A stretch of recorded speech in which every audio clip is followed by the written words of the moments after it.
నిహారిక కొణిదెల, మహాతల్లి జాహ్నవి దాశెట్టి, వితికా షేరు, అలానే అంబటి భార్గవి. వీరు నలుగురు కూడా బెస్ట్ ఫ్రెండ్స్. అలానే వీరికి కూడా చాలా మంచి క్రేజ్ ఉంది సోషల్ మీడియాలో. వీరి లేటెస్ట్ అప్డేట్స్ అన్నీ కూడా ఎప్పటికప్పుడు సోషల్ మీడియా ద్వారా ఫ్యాన్స్ అందరితో షేర్ చేసుకుంటూ ఉంటారు. వీరితో పాటు నిఖిలు, అలేఖ్య హారిక కూడా అందరూ మంచిగా పార్టీస్ చేసుకుంటూ ఉంటారు.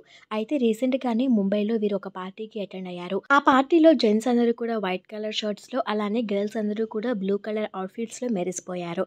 అయితే ఆ ఈవెంట్‌లోని పార్టీకి సంబంధించిన కొన్ని ఫొటోస్‌ని తమ ఇన్‌స్టాగ్రామ్ అకౌంట్స్ ద్వారా షేర్ చేసుకున్నారు. ఆ ఫొటోస్ చూసిన ఫ్యాన్స్ అందరూ కూడా ఎంజాయ్ ద పార్టీ అంటూ కామెంట్స్ పెడుతున్నారు. అలానే అలేఖ్య హారికకి సంబంధించిన కొన్ని లేటెస్ట్ ఫొటోస్ కూడా చాలా రోజుల తర్వాత సోషల్ మీడియాలో కనిపించాయి. ఈ పార్టీస్ అన్నిట్లో వితికా షేరు అవుట్‌ఫిట్స్ అందరిని బాగా ఆకట్టుకుంటున్నాయి. పర్పుల్ కలర్ శారీకి స్లీవ్‌లెస్ బ్లౌజ్‌ని ధరించి సింపుల్‌గా ఇయర్ రింగ్స్ పేరప్ చేసి లుక్‌ని ఫినిష్ చేశారు. అలానే స్టైలిష్ లుక్‌లో కూడా వితికా షేరు తన లుక్స్‌తో అందరిని బాగా ఫిదా చేస్తున్నారు.